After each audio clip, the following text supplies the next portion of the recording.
are in the watching and outing session, so we are watching you.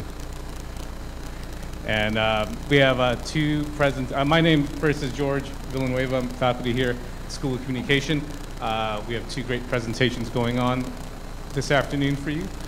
First, we're going to hear from Jasmine McNealy from the University of Florida. Then, secondly, Shannon, Oltmann, and Lois Scheidt from the University of Kentucky will be coming up. So, Jasmine, take it away. Thank you. All right. Thank you, George. Good afternoon. My name is Jasmine McNealy. So my scholarship is somewhere at the intersection of law and media and technology and information and some culture thrown into that. I would call myself a social scientist. I truly believe that, but I'm also a lawyer as well. But don't hold that against me. So I really try to study how policy is and how it needs to perhaps reflect a bit more how humans actually behave, particularly with respect to their information and how they use technology and media. So it doesn't make sense for me for law to continue to be normative, or how in a perfect world we would as humans act, or people in organizations would act. It doesn't make sense. What I think is that law needs to be more reflective of how people actually behave.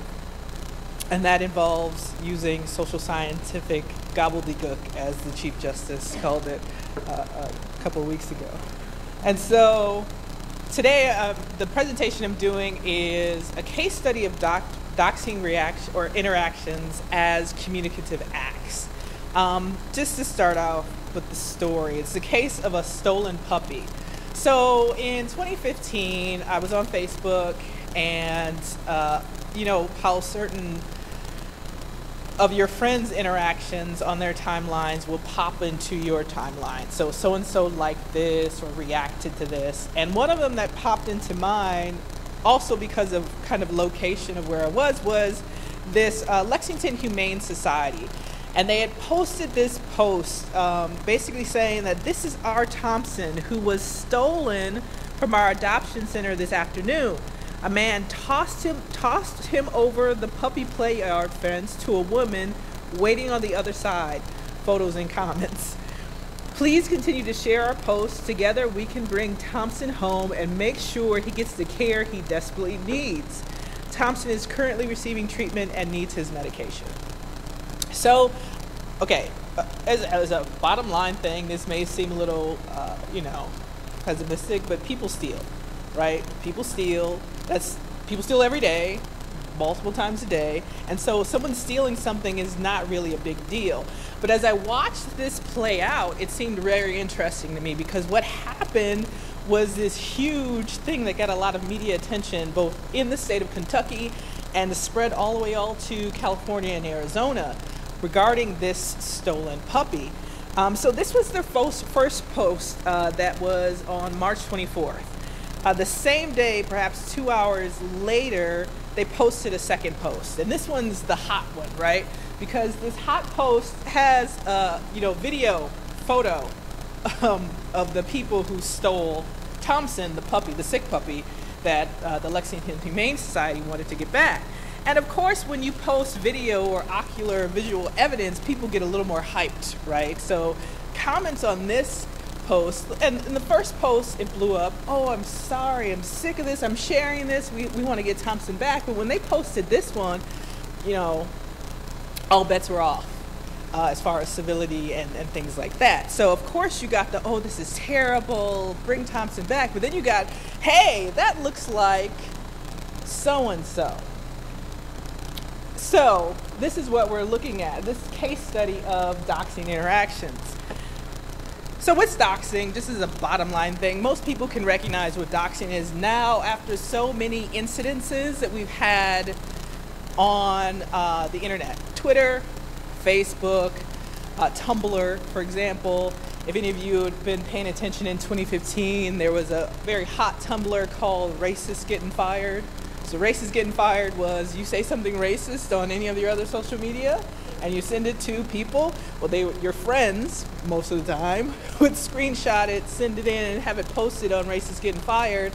And people would hunt you down. They would find out where you worked and who your mom was and where you went to school, and they would call. And people got fired, racists got fired, right? So, you know, the Tumblr did what it was supposed to do. But the idea is that in doxing, you find, or somebody finds, your PII, your personally identifiable information. And they collect it, they aggregate it, and then they dump it, right? So doxing is about docs, the docs that have your personal information. And they would dump it on places like Pastebin, but also Twitter. And actually, as Dean Hyder mentioned earlier, Rose McGowan was one of the things she got in trouble for was supposedly doxing, putting somebody's personal information in a tweet. So that's the kind of thing. So disclosure of personal information. Now, doxing isn't new at all. If any of us that were back on Usenet would know, during the flame wars of Usenet of old, doxing was a punishment for trolls. You get out of line, you start posting stuff that was not useful for that, you know, news group. Guess what? We're finding out who you are, posting your information. Right? So it's a punishment for trolls, and that's, you know, we know that, we recognize this. But now doxing has political implications. It was used during the election. It's been used during things like Gamergate, which has political implications. And it's been used as a tool of both retribution and silencing. And it's ubiquitous. People post people's personal information all the time, and it has had huge consequences. You think about the denizens of Reddit or 4chan, various other more shadowy places, groups or ideologies, probably is a better way to call it, like Anonymous, that use doxing as a tool to get what it is they want. Doxing was used during the Boston bombing. The problem with doxing is it's not always right. And that has consequences for people who were doxed, right? So when we talk about communicative acts, of course we're talking about Habermas, and communicative acts have kind of four portions or sections or factors. There's agreement is a key portion, understanding is key, consensus is key, and the creation of space for dialogue is key. So basically, when we think about communicative acts, we think about the act of communication, right? That probably isn't a huge thing, but yeah, the act of communication. So a sender and a receiver, and there's a message, and of course, sometimes there's a mediation between that, and there's feedback, but the idea is that we're having an exchange of information to move towards some kind of understanding or agreement. And there are goals within that communication or the communicative act, and there are, of course, super goals or overarching goals or reasons for that speech act or communicative act to take place. And the idea is that, of course, people coordinate their activities based on their shared definitions of a problem, right? So we think about the case of this stolen puppy. The Lexington Humane Society put out posts. The first post just telling people, hey, Thompson's missing, he's been stolen. And then their second post was a little more urgent because it provided more information from which people could work and provide help. And so what I wanted to do was study what was happening with the Lexington Humane Society and this instance of communicative acts that started happening. So I took an analysis of Facebook comments, and so I looked at comments over the course of 5 different posts related to Thompson. So over the span of 2 days, there were 5 different posts by the Lexington Humane Society specifically related to Thompson and the theft of the puppy and how they wanted him back. And I analyzed the comments using mixed methods, both topic modeling, using 5 periods, which were the time periods between the posts, looking at the comments there, and textual analysis. You basically got to read these comments and what was happening. And what basically you get is there's a call to action. And this is the beginning. We saw that with the Lexington Humane Society and that first idea that we want you to agree with us that Thompson, the sick puppy, needs to be returned to us. And so we have that from the first post. The second post also, you get that call to action, but you provided additional information which sparked the action by the commenters from various places. That provided the fodder for the doxing, right? And though some people disagreed with the doxing, most people were like, yeah, that does look like so-and-so. That looks like my neighbor. That looks like this guy that lives on, Loudon, right? So it was also a continuous conversation that was happening and the promise of resolution. If you help, this is what can happen. So this is how the 5 posts went from Lexington Humane Society. First there was the intro, then there was a second with the call to action. The third one was more of, we're still trying to find Thompson, and we put out this information that if you have Thompson and you'd like to return him, we won't press charges. Fourth was, as promised, Thompson has been returned and we are not going to press charges. I'm of course summarizing things, right? And the last one was, we want to thank everyone for their help finding Thompson, and we have another puppy that's available for you to adopt. So we went through almost all of Habermas's factors through this episode of Thompson, the stolen puppy. So what are the conclusions I have? So if we look at doxing and what doxing is, and I make no real conclusions about whether doxing is positive or negative. Of course, it has positive and negative attributes, and most people don't want to be doxed, right? You don't want your private pictures found. You don't want people to know where you work if you're posting racist stuff, probably, right? But additional info sparks people to action. Additional information is what sparks or gets people to start coordinating their activities as would be expected in a communicative act. These are outcome-focused and goal-driven kind of interactions. The goal for the commenters, what's interesting is that the goal for the commenters is to get the people who stole the puppy. The goal for the Lexington Humane Society is to get the puppy back. And that's an important distinction that can be discussed further. And also, again, it's not dispositive of the ethics or effects. Now, we talk about the goals and then the super goals. The super goal, obviously, for Lexington Humane Society is get the puppy back. And the goal up under that is perhaps find out who did it. That became more of a super goal for the commenters than it was for, obviously, the Lexington Humane Society, who decided not to press charges once they found out who did it as soon as they returned the puppy. But definitions matter. For a communicative act, there needs to come to an agreement about the definition of the goal. And I think that's where doxing and communicative acts, where we have some friction or conflict, because there was no set goal that all parties understood. And this is something to be studied further. Thank you.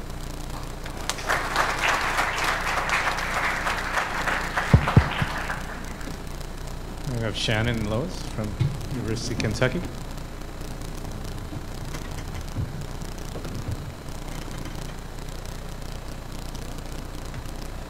Good morning, or good afternoon, I guess. Let me figure out how we set this up.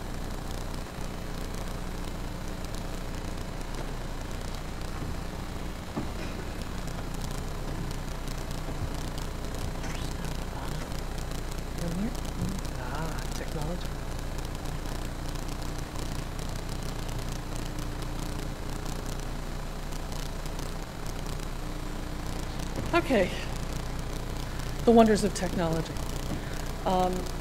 My colleague Shannon, Oltmann, and I are working on, we're just kind of really getting started on this project of looking at a website that's called the Professor Watchlist. Some of you may have heard about it. We had some discussions at lunch where folks had.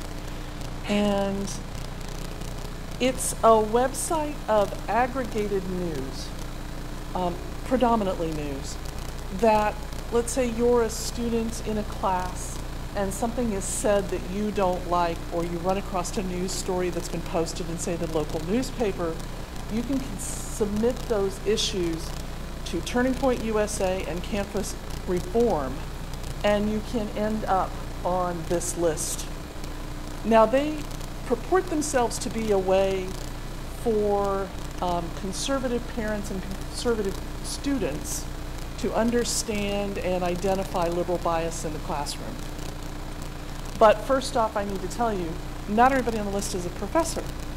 There are grad students, there are staff members, there's a couple of university presidents, some are on tenure track, there are adjuncts. So it's just kind of everybody who could be connected with the university gets tossed into this list. And so I'll give you a little bit of examples of some folks who are here. One picture that's not up here yet, that's kind of an evolving news story, and Shannon's going to pick up a little more on it in a second when she talks, is a history professor at UNLV. And some of you may have heard this story, but last week, Tessa Winkleman made a comment in her class after the mass shooting that she had said when Trump was elected, right when he got elected, I told my classes 3 semesters ago, I told my classes that some of us won't be affected by this presidency, but others are going to die. And she was videotaped saying that, and it was uploaded to Twitter. And the university has said she's covered by her rights, but probably could have been a little more sensitive in what she said. And I will let Shannon pick up on the rest of it.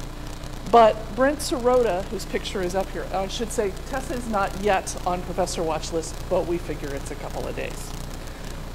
Brent Sirota made some anti-Republican comments on his personal Facebook page. And as you can see from the picture, he's a white male, he's a tenured professor at North Carolina State, he teaches history. Amber Catherine, who you see in the middle, she is a white female, tenured philosophy professor at Santa Monica College. She led a bunch of students, and she teaches ecology philosophy, eco-philosophy. She led a bunch of students in an eco-sexual extravaganza. That's the term that was in the media publications about this, and had a wedding ceremony with the oceans. And the folks at Professor Watchlist were particularly disturbed by, apparently at the end of the ceremony, she encouraged her students to consummate their marriage and go frolic in the surf. Greg Hampican is, as you can see, a white male professor. He's tenured. He is tenured in biology and criminal justice at Boise State. He's also considered one of the foremost forensic experts in DNA in the U.S. He wrote a New York Times editorial during the heyday last year of the open carrying classroom debates in some of the states, particularly west of the Rockies. And his New York Times editorial is titled, "At What Point Do I Get to Shoot a Student?" And so, as you can imagine, that's not exactly what he's addressing. But of course, they pick up on it as this is a sign that liberal professors will be shooting conservative students in the classroom. So obviously, issues of the First Amendment are kind of all over this. And so First Amendment gives us some wide latitude in protected speech, but perhaps especially political speech. And so I'm going to let Shannon pick up at this point.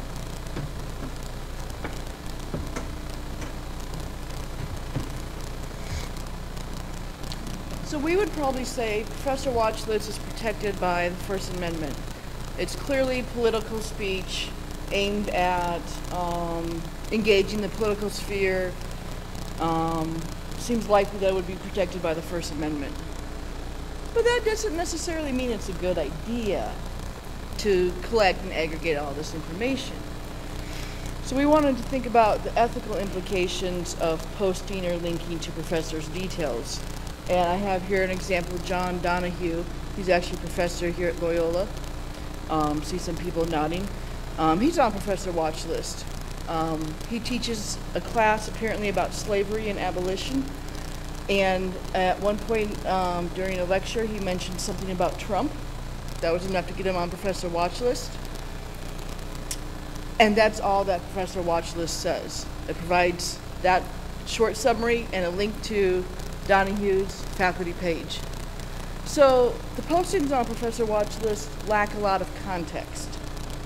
We don't know why he talked about Trump, how he connected it to slavery or abolition, if it was an offhand comment, if it was part of a broader lecture. We just don't have that context. And generally, Professor Watchlist is lacking that sort of context.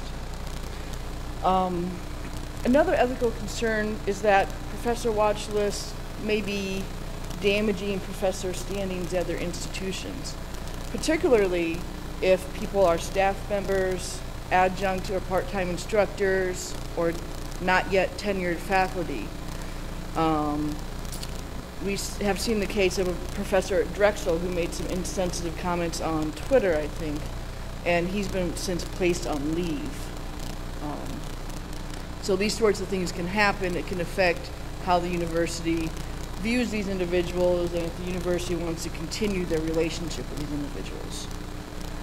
The third ethical concern is this being posted on Professor Watchlist may actually endanger the professors. We've been trying to collect contact information for all these folks. We're going to interview them in the next phase. And there are some folks for whom there's no contact information available online. Not an office number, not a phone number, not an email address, which leads us to suspect that maybe they've scrubbed their online presence, maybe as a result of Professor Watchlist.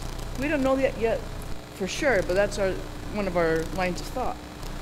And if you think about it, listing a bunch of professors' information, their office number, when their office hours are, and saying these are the people who are inciting liberal bias on college campuses, that might have the potential to endanger them. So these are the ethical concerns that we saw with Professor Watchlist.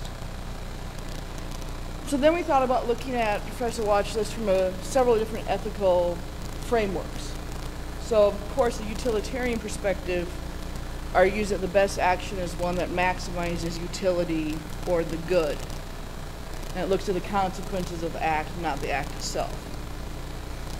So we asked, does Professor Watchlist maximize utility? It may increase happiness or the good for conservatives and conservative students and their families, but it may decrease utility for liberal professors, liberal students, the general campus environment. So that seems kind of a wash. What about a deontological perspective? This framework, of course, focuses on the rightness or the wrongness of a particular act rather than the consequences, per se, of that act.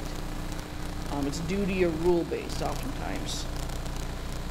So is aggregating news stories and contact information a good act? Is it a right thing to do? While it collects the information in a central location, it informs others about possibly egregious acts on college campuses. So those seem like good aspects. On the other hand, it can endanger professors, or at least their livelihoods. Now, from a Rawlsian perspective, it's also a little complicated. Rawls argued for the original position that people should be behind a veil of ignorance, and from that stance, people would choose an egalitarian form of justice that was fair and just for all people. And it tries to mitigate the negative consequences of the social systems that we have. So does Professor Watchlist abide by an egalitarian form of justice? Well, would conservative activists want their information displayed in such a way? Aggregated, collected, available through a couple clicks?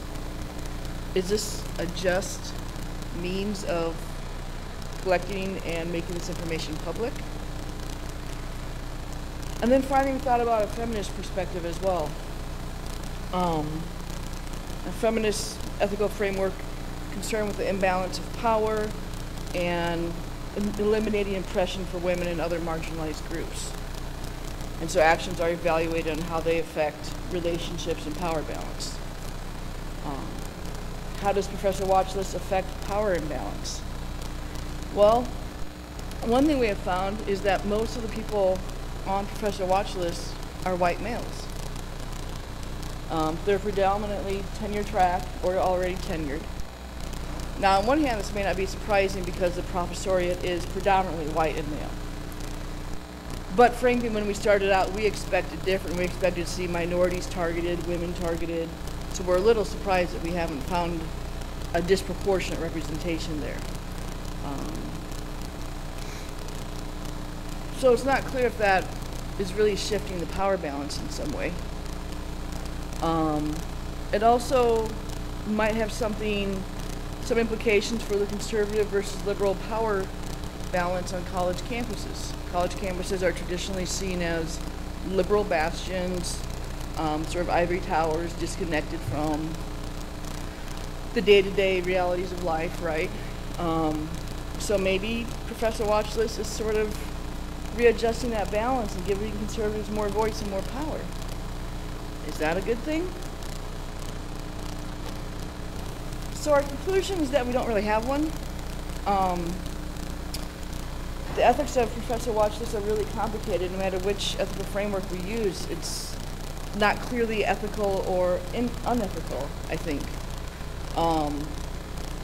It gives a lot of us sort of an uneasy feeling in the pit of our stomachs. It makes us think a lot about our teaching and what we say in our classrooms, I think. And we just have kind of been left with this question: if speech is protected by the First Amendment, but it's not really ethical speech, what should we do about it? Should it still be protected? Is this something that we should still be advocating for, or maybe working to make it not so prominent, right? And I'll just conclude by wrapping up about Tessa Winkleman, the professor from UNLV, who said some comments tying Trump to the massacre in Las Vegas. A couple days ago, Sanders, the White House spokeswoman, called for Winkleman to be investigated for disrespecting the president. So this is one of the reasons we think that she'll eventually be on Professor Watchlist. But the implications are pretty far-reaching when the White House is calling for you to be investigated for comments you've made in class. So I'll leave it there. Thank you.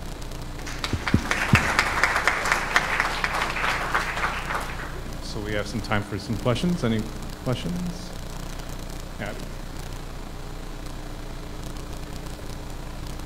Jasmine, I have a question specifically for you. I don't know if you can comment on, I feel like there's been a norming of doxing and an increase in public acceptance about it. Just yesterday I saw a post by Sean King, who's a noted social activist, and he was essentially doxing someone publicly, and it was shared hundreds of thousands of times. So can you just comment on that social acceptance of what's going on? Oh, it's very much now kind of socially accepted, even if it has really large consequences for people who are doxxed, right? So it was always a tool there. One of the arguments you'll get is that most of the information that you find is publicly available, right? Whether it's voter roll. So in the state of Florida, your voting, your voter information includes your actual physical address and all that good stuff, so someone could actually walk up to your door, right? So it includes public records and all this stuff that people can find on the web. The problem is most people don't take the time to look for that stuff until you get on their nerves somehow, right? So it has become very much a tool to be used by almost anybody. And also I would say that people like Sean, who did work for, or does still work for the New York Daily News, or used to, will say journalists for a long time, or media organizations, have always investigated people to find out more about them, right? So because that's a tradition, maybe I'm just acting like a citizen's journalist for the most part. So yeah, I think it has been normalized quite a lot. Yeah. Question? Both presentations were wonderful, but I want to ask Jasmine a question about doxing. I love the Racist Getting Fired blog because it seems to bring out the best and the worst in humans. You know, and I know everyone in here is thinking about Habermas, so I'll ask the question they're thinking of. Communicative action seems defined, right, by reaching understanding. You know, we nod our heads at the same validity claim that we went back and forth over. Sure. Doxing, I've watched some of the interactions on that blog, right, and there are fake ones too, where guys set up their girlfriend. So there's false negatives there that are awful. But the, you know, they almost are like, I don't care what, you know, someone defends their racist utterance, some of my best friends, blah, blah, blah, and they say, I don't care, you're racist, and we're going to punish you. And so it never seems like a racist ever comes to atonement. They double down. Right. You know, so it almost seems more like what Habermas would call strategic action. Oh, sure. I just want to shame you, and I don't care if you see why I'm shaming you. Yeah, so I guess it really would depend on who we're trying to get consensus from, right? So if the denizen, the owner of the Tumblr, we're just trying to get buy-in from people who are willing to call people's bosses and schools and stuff, then there's consensus that it be had. But yeah, you're particularly right with the strategic action, right? So strategic action is using information kind of to manipulate or coerce people to acting or behaving a certain way. And so from that perspective, then the other audience, the person who got that screenshot about, so you'd be using strategic action with them, but not necessarily the members of the audience. So I guess they exist both at the same time. Yeah. Yes, I'd like to ask about abortion providers, the doxing techniques that you were talking about, and also the watch list structure Sure. has been used with the abortion providers that are still remaining. And that information and the people who accumulated that information was often involved in the investigation of the crimes committed sadly, ultimately, against those individuals. And I'm wondering if something about that history can be illuminating, if indeed some crime does get committed against one of the professors listed, or against somebody who unfortunately was linked to the stolen puppy. But another aspect, the show The Wisdom of the Crowd. I'm not sure if you saw that, and if you could please reflect on that as well. Thank you so much. So I think crowdsourcing, so doxing does involve crowdsourcing, right? Or a lot of this, or at least not necessarily even the collection of information, but the reactions that we're attempting to get is a crowd-based reaction, because you want those people to behave a certain way, whether that's getting them to share the post about the stolen puppy, or to call people, university offices and see, is this the kind of student that you allow into your university, or is this the kind of person you want representing your company? So crowdsourcing, though we think of crowdsourcing mostly with respect to perhaps like Kickstarter or GoFundMe, doxing perhaps falls into that as well. And what I'd say in terms of Professor Watchlist is very clearly not calling for action. It's very clear, here's a list of names and the things they're alleged to have done. No calls for action, no calls for response. So if an individual was to make a response or take some action, I think Professor Watchlist legally would be very clearly absolved. Well, and I have to add to that there is a crowdsourcing piece to Professor Watchlist, but a lot of it is really opaque because it's never clear where these stories lead into the study. You can tell that they came from during campus report or from some, New York Times or some other newspaper, but it's not clear who reported them. And in the last couple of months, I can't remember whether it's to train for campus reform, but they now have fellows. And their fellows are supposedly writing things. And so suddenly in our data it appeared a byline that just simply said that it was submitted by a fellow. I can't remember the name of the fellowship. I don't know either. It's from Campus Reform.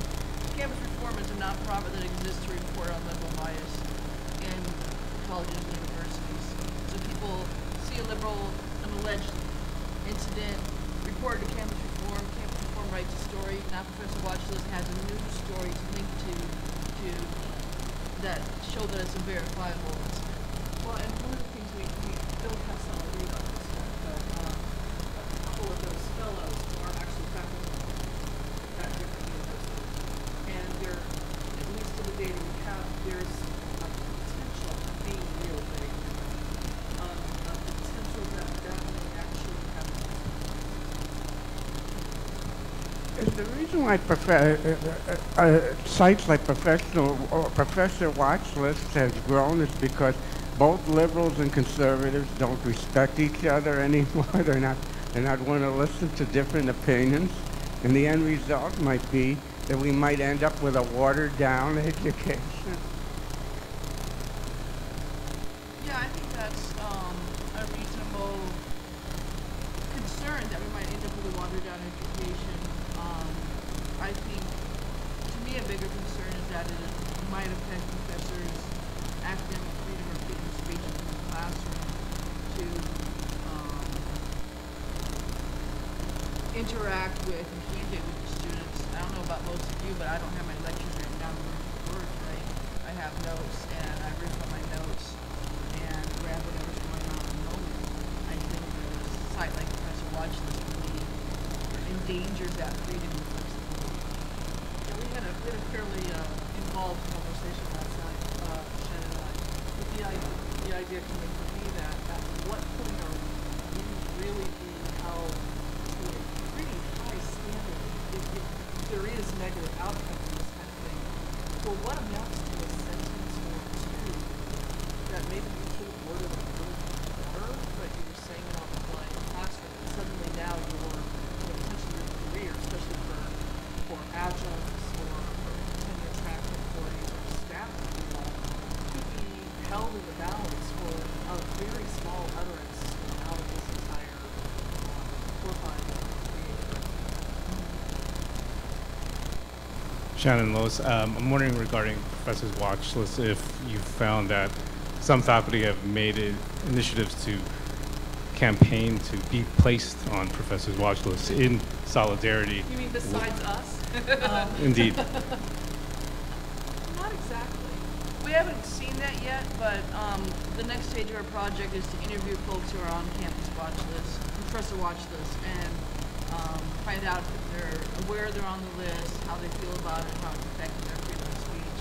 And we may very well find that a few folks are proud to have them on the list. Any other questions? One more?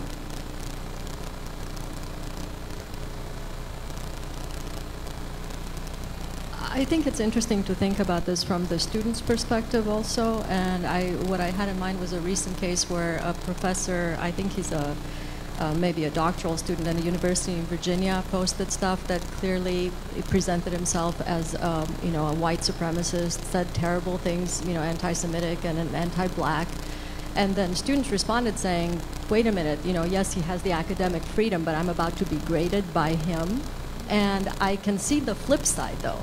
Right? I take your point that it's completely unfair, I think, to judge somebody by, a couple of lines that may have been misunderstood or that, they would regret 2 days later. It happens to all of us, I'm sure, all the time. But I think the students are put in this position where, again, if you look at potentially racist professors, you would see this as self-defense, right, on the part of students. So. Well, and there is a wide range of reasons posted why people end up on this list, and I'm not one of those people who understands really well. That's where it agrees. There's a former professor in Florida who is a Sandy Hook denier.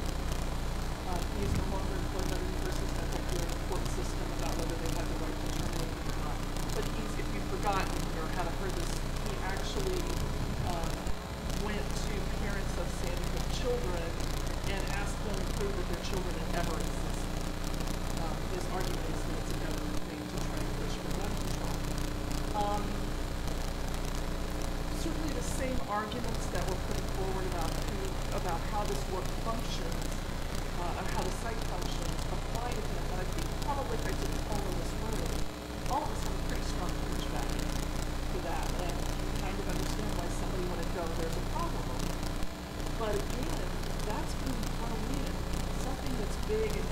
entire years of history of it is being thrown in with someone who made what very, very likely is the modern interpretation, the emotional comment of 2 sentences or 3, classroom activities. So it's pretty broad. But I would also agree with you that there's some concern about students may have some concern about bias in the classroom. I don't think we should dismiss that out of hand. So I see your point, and definitely something to take into consideration. Yeah. Great. Thank you so much, Jasmine, Shannon, Lois, and a round of applause.